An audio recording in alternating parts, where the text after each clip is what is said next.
महापालिका क्षेत्रामध्ये वाढत्या सगळ्या लोकसंख्येच्या दृष्टीने इथल्या लोकांना खऱ्या अर्थाने सेवा देण्याचं काम जे आहे ते महानगरपालिकेचे कामगार देत आहेत, तुम्ही देत आहे, जे कायमस्वरूपी असतील किंवा कंत्राटी असतील.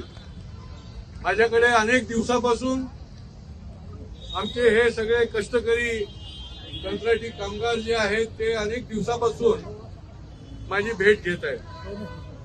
गेली अनेक वर्ष अनेक ठिकाणी गेले, परंतु त्यांना कुठेही न्याय मिळाला नाही. आणि त्या मित्रत्वाच्या भावनेने माझ्याकडे ते आले आणि त्यांनी त्यांचा जे प्रश्न आहेत ते सांगितले. ते याच्यामध्ये आहेतच.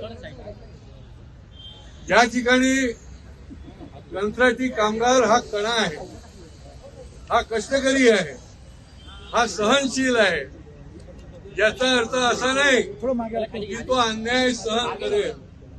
त्याच्यामुळे तुमच्या पाठीशी संजय केळकर उभा आहे, तुमचा मित्र म्हणून उभा आहे.